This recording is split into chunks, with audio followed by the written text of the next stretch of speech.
Hoje recebemos aqui no Colégio Madre Cecília a presença da Andréa Cioli, da Secretaria de Saúde Municipal e coordenadora do Distrito de Saúde Leste, e a presença também da Cristina Hilário, apoiadora institucional do Distrito de Saúde Leste.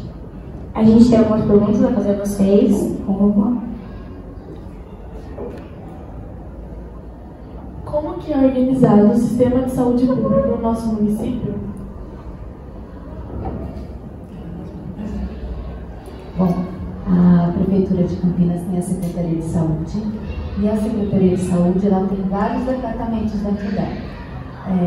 Tem o Departamento de Saúde, que lida mais com as questões assistenciais, tem o Departamento de Vigilância, que lida com as questões de vigilância sanitária e epidemiológica, tem o Departamento de Prestação de Conta, tem o Departamento de Convênios, que é o DGDO, tem o Departamento Administrativo e tem uma parte que lida com recursos humanos específicos da saúde.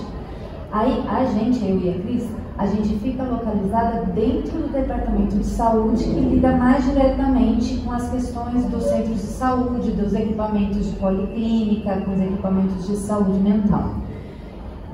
Além disso, a Prefeitura ela divide o território dela, que é muito grande, em 5 distritos de saúde. A escola de vocês, está dentro do Distrito de Saúde Leste.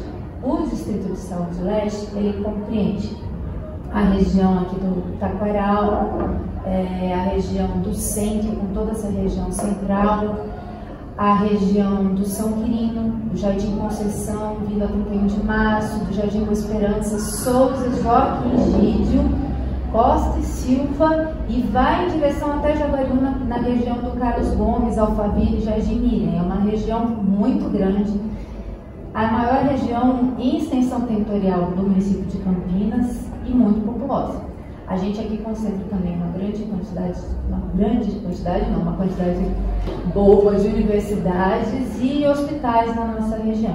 Para além do Distrito de Saúde Leste, a gente tem o Distrito de Saúde Norte, o Sudoeste, Noroeste e a região Sul. Então, cada distrito desse, ele coordena vários serviços de saúde. Os nossos são esses que eu falei para vocês. Além desses centros de saúde que eu citei, a gente ainda trabalha com os equipamentos de saúde mental. Então, a gente tem 2 centros de convivência, que são equipamentos de saúde mental mesclado com cultura. Eles têm uma outra pegada diferente, não é só da saúde, eles são porta aberta, tem as atividades culturais que acontecem lá dentro. A gente tem um CAPS infantil, tem um CAPS de álcool e outras drogas, e tem um CAPS 3, que é para casos mais graves de pacientes acometidos em saúde mental. Fora isso, a gente tem o serviço de policlínica, que tem algumas especialidades médicas lá dentro. Na nossa região, que é a região leste também, a gente tem o serviço de reabilitação física do município e um ambulatório de DSTAs. E tem também o centro de referência do idoso. Tudo isso é localizado, e o consultório na rua, que é vinculado mais à região central de Campinas, mas também atende os pacientes moradores de rua em toda a região leste e em outras regiões também. Então, a gente está distribuído dentro da prefeitura mais ou menos desse jeito. Quer complementar, Cris? Acho que é isso. É isso? Dá para ter um pouquinho de noção, né, de como que é? Sim. É isso. A próxima pergunta é: quais medidas são, a seu ver, necessárias e devem ser priorizadas para o aperfeiçoamento do SUS, visando a qualificação do cuidado ofertado às pessoas do nosso município? Para responder essa pergunta, a gente tem que falar do SUS de maneira geral, né? O SUS de Campinas está interligado com o sistema de financiamento, por exemplo, federal e estadual também. O SUS é uma conquista constitucional. Como eu ia dizendo, o SUS é uma conquista constitucional, ele é uma política pública que prevê inclusão, universalidade, ou seja, para todas as pessoas, prevê a integralidade, que é cuidar do ciclo de vida, cuidar da saúde, de todo o ciclo de vida, e é uma política que traz a equidade como conceito primordial. A equidade, que é um dos pilares do SUS, diz o seguinte: eu vou investir mais naquele que tem menos para que todo mundo fique igual. né? Então, embora seja uma porta aberta universal, a gente sempre olha para a assistência das populações mais vulneráveis, a gente se organiza para olhar as vulnerabilidades sociais, sociodemográficas e de economia, por exemplo, para a gente também voltar ações de prevenção, de assistência, de proteção à saúde, sempre escalonando o investimento dos projetos, o investimento da dedicação do profissional para aquelas que são mais vulneráveis primeiro, e vamos abrindo o sistema para todas as outras. O que eu acho que a gente teria que aprimorar, isso numa visão mais sociopolítica, o que a gente tem muito que lutar pelo SUS? Nos últimos tempos, e em especial nos últimos 2 anos, nós tivemos um golpe muito duro para o SUS, que foi o congelamento do financiamento por 20 anos. Isso significa que a gente vai ter uma dificuldade de captação de financiamento e a gente meio que fica estagnado naquela questão que a Andréa apontou na primeira resposta, no primeiro comentário que ela fez. Se eu tenho que ser universal, se eu tenho que garantir acesso, se eu tenho que olhar para essa questão da equidade, eu deveria ter equipes de saúde da família para 3.500 pessoas, quando necessário assim, ou um pouquinho maior quando as populações forem menos vulneráveis, para que eu consiga ser universal, horizontal, integral e equânime. Então, eu acho que um grande desafio para a gente hoje no Brasil é tentar reverter essa questão do financiamento, né, para que a gente tenha garantido o acesso da população, que a gente tenha escalonadamente, obviamente, mas aquela pessoa que precisa de um acesso urgente, consiga ter a porta de urgência para entrar, que os nossos profissionais estejam em números suficientes na atenção básica, por exemplo, nos centros de saúde, para poder olhar e fazer projetos do território, olhar um território muito vulnerável, onde, por exemplo, tem uma favela, um conglomerado de famílias, onde tem prevalência de algumas doenças, e que a gente possa fazer projetos que previnam o adoecimento. Então, eu acho que o nosso maior desafio no SUS hoje continua sendo a questão do financiamento. Eu acho que tem uma coisa que é interessante, né? Provavelmente vocês utilizam algum tipo de convênio, tem pouco acesso aos serviços de saúde público aqui em Campinas. A gente tem no SUS a figura do generalista. Quem é essa pessoa? É um médico com formação geral. A gente normalmente nos convênios médicos a gente vai atrás do cardiologista, do ginecologista, do dermatologista. Esse não. Esse é o cara que concentra um tanto de formação de todas as especialidades médicas.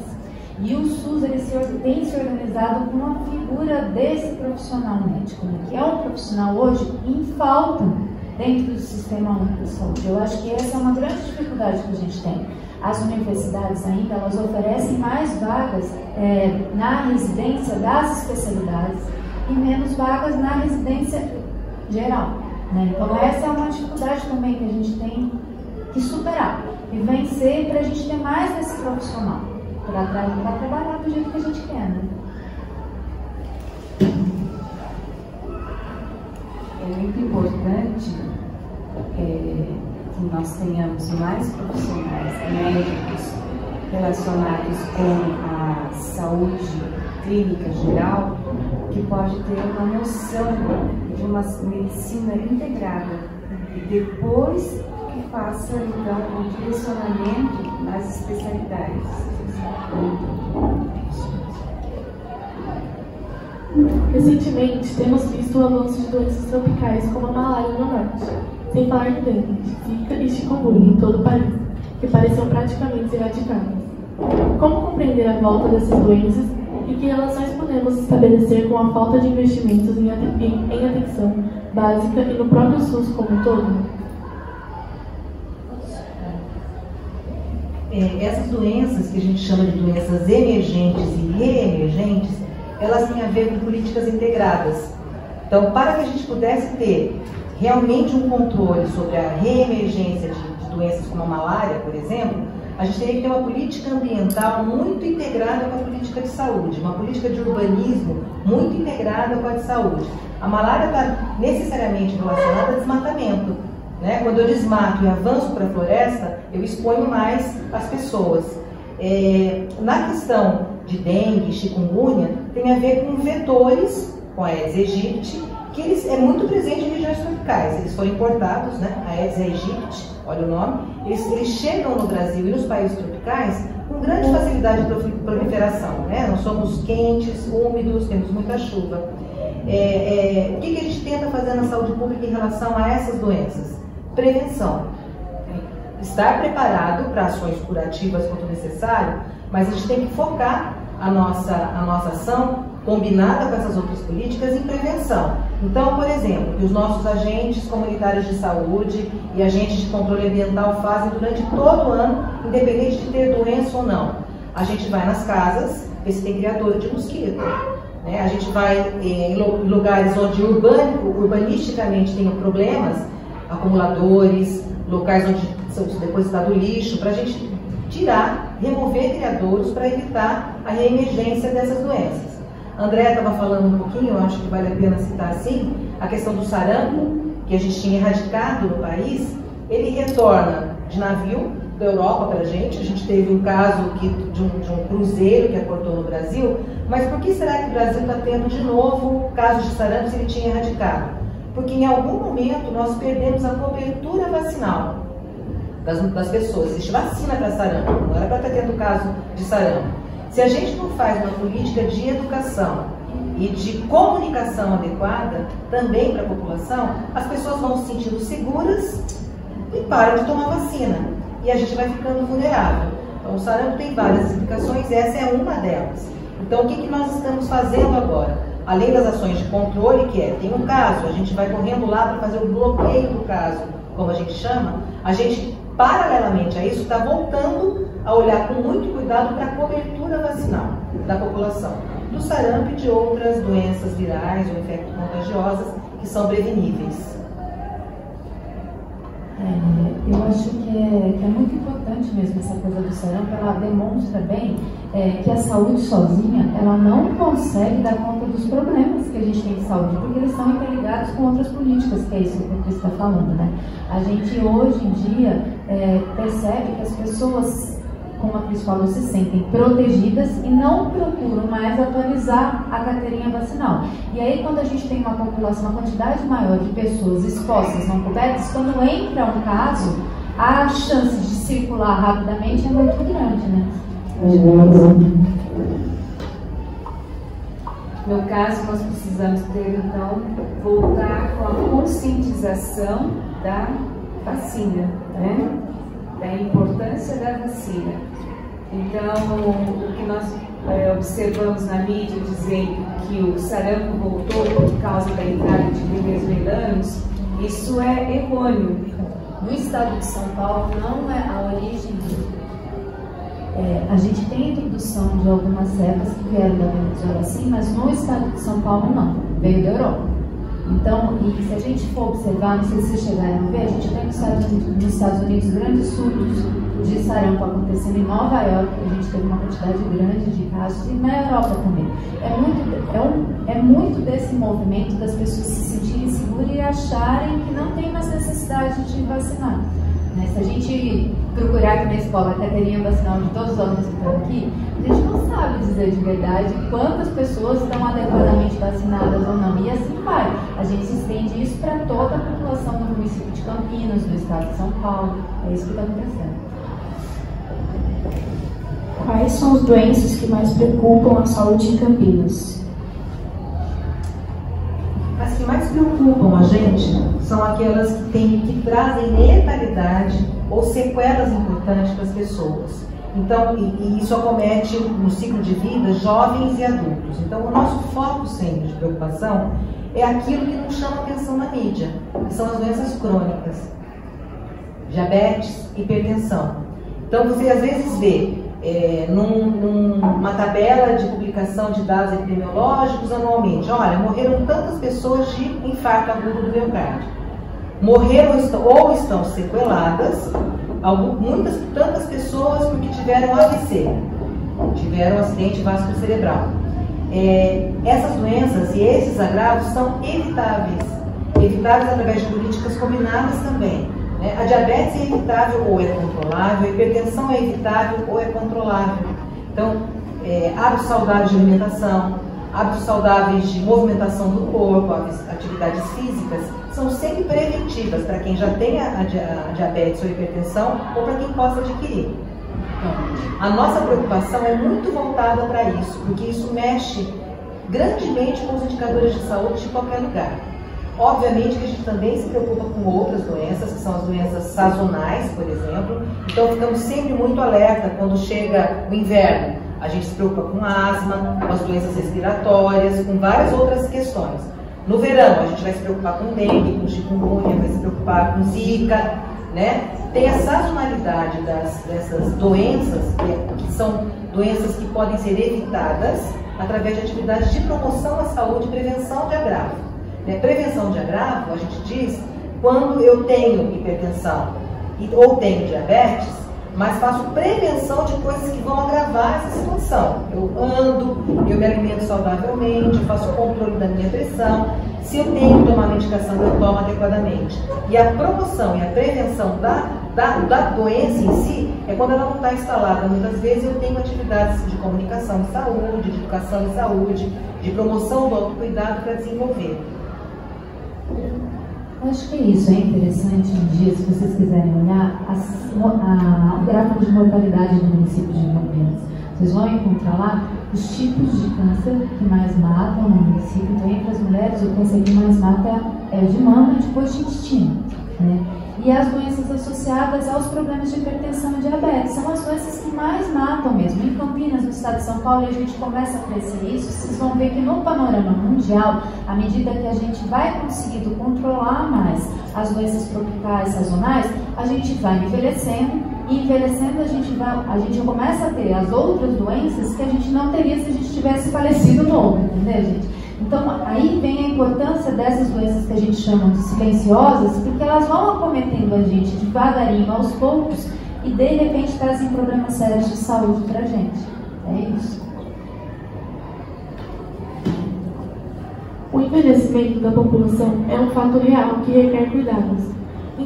Na opinião de vocês, como a saúde pública do município pode se preparar para implicações dessa transição epidemiológica e demográfica? É a mesma coisa. Então, a gente está dentro do distrito que tem a maior proporção de idosos do município, aqui no Distrito Leste.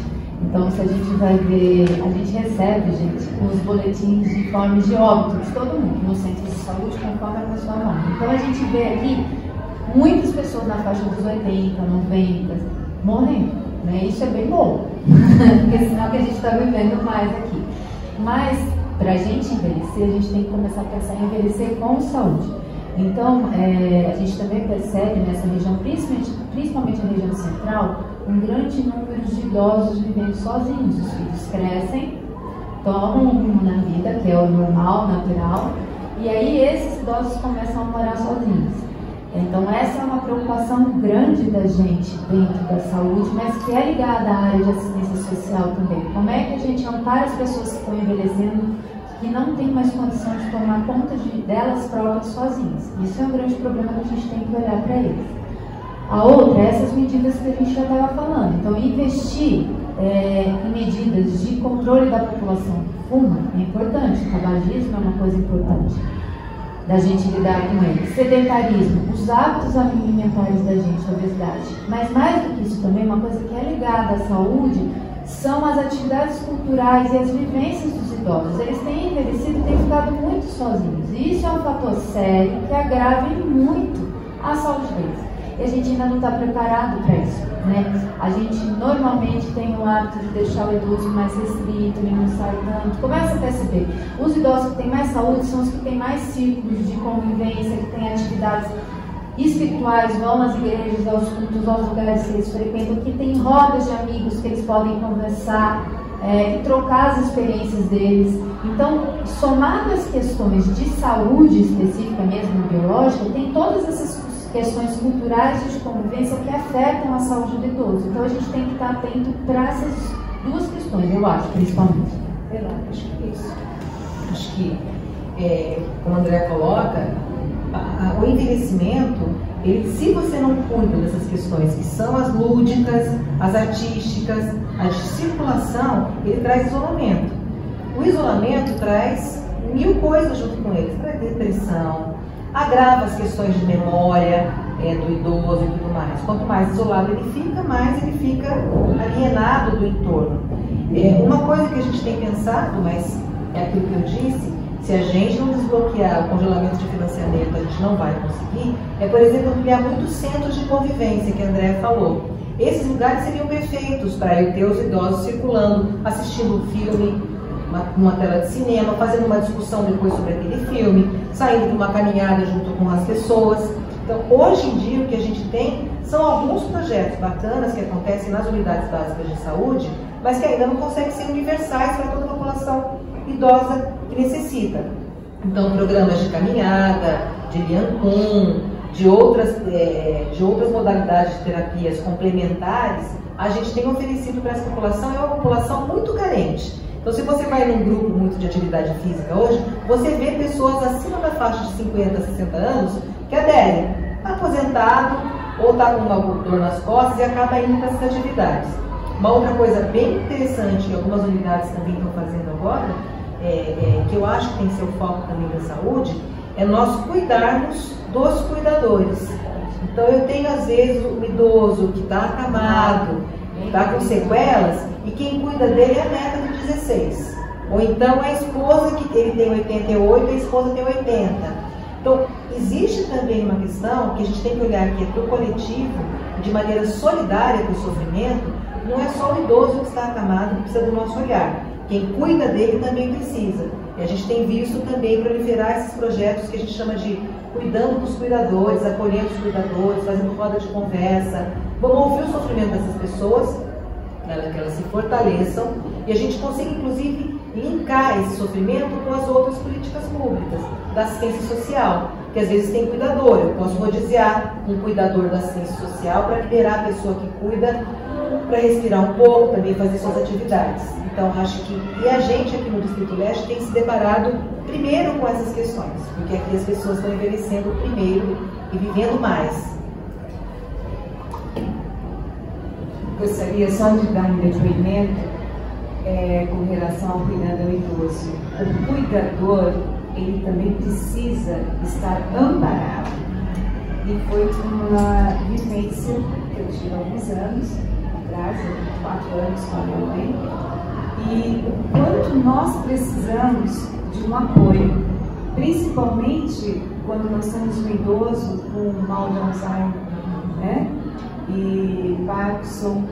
Então eu vi, senti na pele a necessidade de um apoio para esse momento.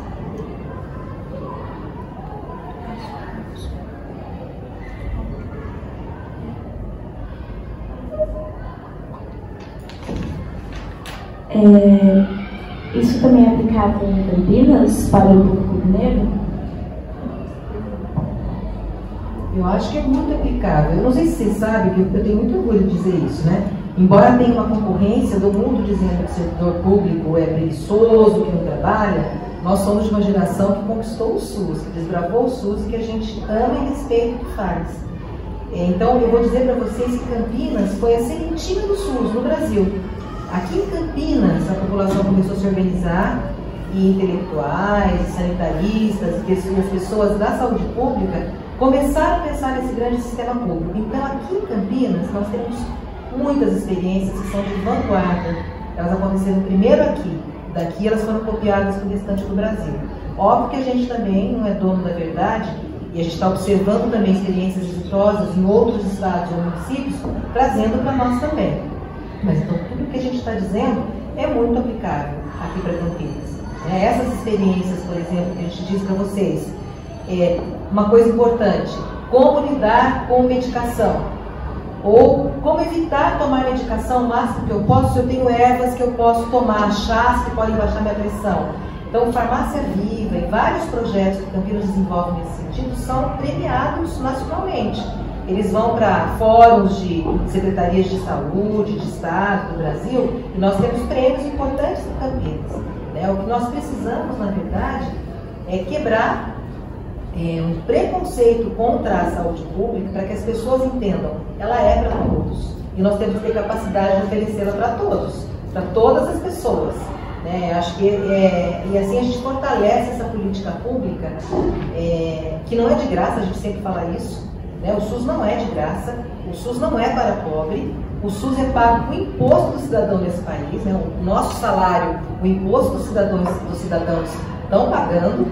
Então acho que a gente dizer que em Campinas é muito aplicável e que pensar sobre a defesa desse sistema único e universal de saúde e da qualidade, da qualificação do atendimento e da assistência que a gente presta é muita responsabilidade de Campinas, porque ela tem uma história de responsabilidade de início de todo esse pensamento. Bom, primeiramente quero agradecer a presença de vocês, em nome do nosso colégio Madre Cecília, e aproveitar o momento para salientarem a importância dessa entrevista esclarecedora que apontou caminhos e possibilidades para que a saúde de Campinas possa ser considerada de qualidade. Muito obrigada. Obrigada.